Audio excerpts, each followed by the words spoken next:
800 milhões de reais. É muita coisa. Esse é o dinheiro que todos nós que consumimos energia elétrica e pagamos impostos, mandamos para uma universidade federal que forma apenas 30% dos seus estudantes. É isso mesmo que você entendeu. Para cada 10 estudantes que entram nessa universidade federal, apenas 3 se formam. Ou seja, 70% das vezes a gente investe o nosso suado dinheiro em estudantes que jogam isso no lixo, que nunca se formam. Tudo isso sem a fiscalização de nenhum órgão e, para além disso, numa universidade que tem como principal objetivo, desde o início, a formação de militância político-ideológica para a esquerda, especialmente para o Partido dos Trabalhadores. A gente vai falar sobre esses repasses de milhões de reais por parte da Itaipu para a Universidade Federal da Integração Latino-Americana. Tudo isso logo depois de você se inscrever no canal, clicar no sininho para receber as notificações, compartilhar esse vídeo e lembrar que nós estamos agora com o Clube do Livro. Você que quiser receber diretamente na sua casa os títulos,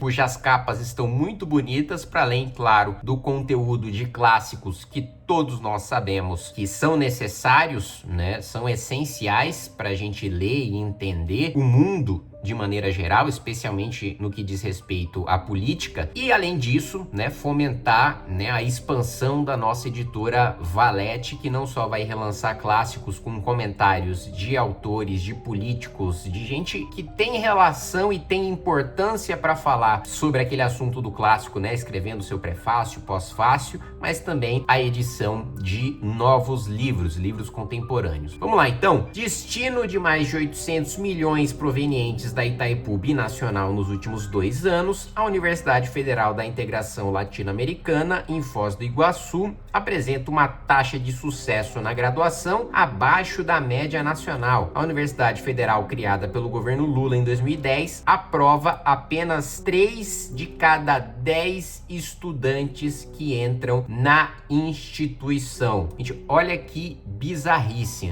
A gente financia uma universidade que não forma sequer metade dos seus estudantes, que forma apenas 30%. Mas sabe o que é mais assustador do que isso? A média nacional. A média em universidades públicas federais foi de 46% em 2023, segundo o cálculo do TCU. Olha só que assustador. Nós pagamos caro por diversas universidades federais. A maior parte dos trabalhadores que pagam por essas universidades nunca estudam nessas universidades. Aliás, vamos lembrar, como sempre eu preciso lembrar para vocês a tragédia humanitária que é a educação brasileira. Os mais pobres, e aqui por mais pobres eu tô falando de 70% da população brasileira, tá? 70% da população brasileira não tem a menor chance de estudar numa universidade federal, ainda que o nível das nossas universidades federais esteja bem baixo. Mesmo assim, mesmo com o nível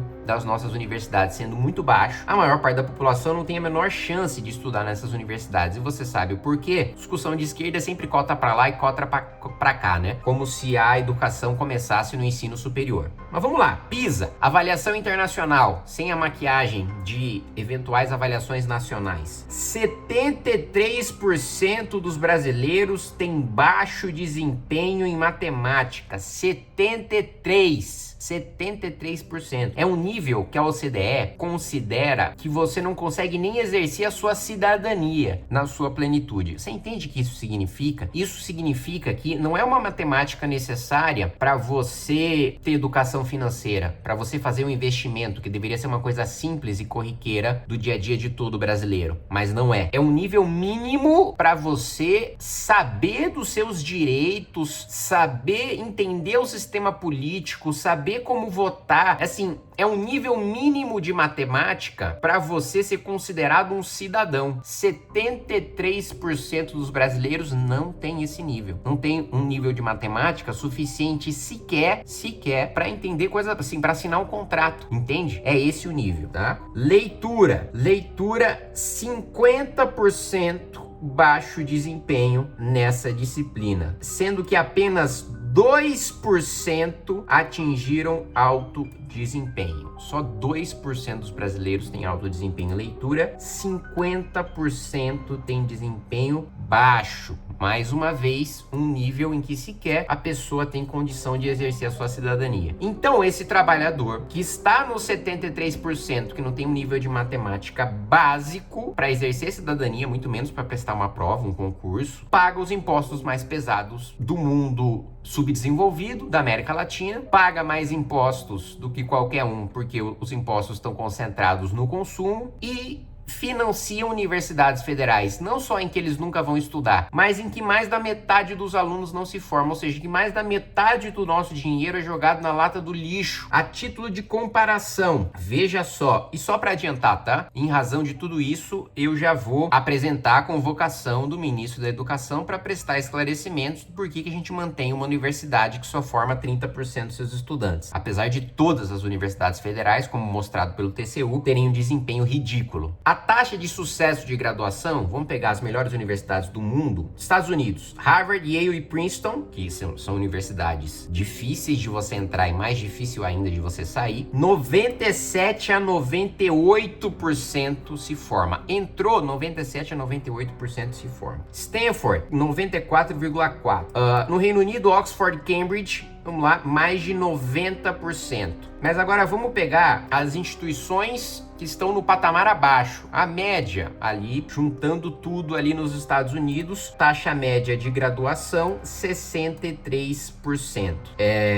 Quando a gente compara com uma universidade séria brasileira, que é o caso do ITA, que é uma faculdade dificílima de você entrar, mais difícil ainda de você sair, 90% dos alunos se formam, mesmo tendo muita dificuldade para se formar. Então a desculpa de que o aluno entra na universidade e depois não consegue acompanhar, desculpa. Em parte eu posso até aceitar de alguns alunos que tiveram uma deficiência tão grave na educação no ensino médio e no superior que chega na universidade e não consegue acompanhar. Mas primeiro, eu vou colocar 2 pontos. Primeiro, a minoria. Segundo, o sujeito que não tem condição de acompanhar a faculdade, ele nem deveria entrar, porque a prova existe justamente para avaliar se você tem preparo ou não para estar na instituição de ensino superior. Se você não tem, você precisa voltar a estudar mais ou seguir outro rumo da sua vida, que também não tem nenhum problema. A gente tem essa cultura também de que todo mundo precisa ter faculdade e universidade, e no final a gente tem um monte de uma máquina de impressoras de diplomas inúteis. A gente tem mais diplomas universitários, né, que muitos dos países em desenvolvimento, às vezes até países desenvolvidos, e que não valem nada, né, em que técnicos da Alemanha ganham, né,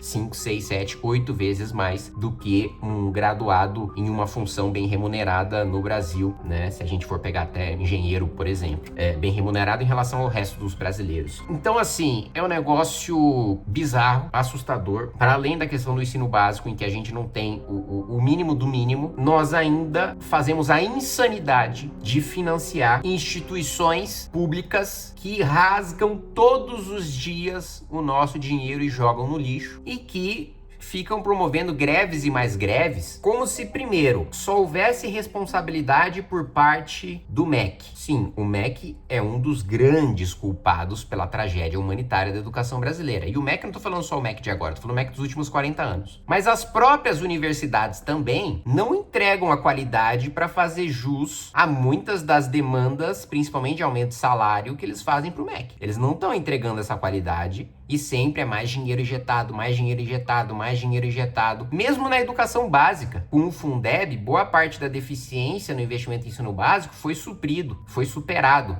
E ainda assim, o que a gente viu? Os estados que mais receberam o Fundeb são aqueles ou que a educação piorou ou continuou a mesma coisa. Ou seja, mais uma vez, a prática brasileira de injetar dinheiro sem exigir qualidade, de ninguém ter responsabilidade. Ninguém perde direito político por ser mau gestor, ninguém é demitido por ser mau profissional, né? Isso falando do setor público, né? Você não tem responsabilização, penalidade, corte de salário, né? Você não tem nem o outro lado, bônus para aqueles que têm um bom desempenho, pelo contrário, né? Qualquer tipo de bônus automaticamente tem a resistência dos sindicatos de instituições públicas e privadas. Enfim, fazendo esse vídeo só para mostrar para vocês que quando a gente fala de educação no Brasil, o nosso problema é muito mais embaixo.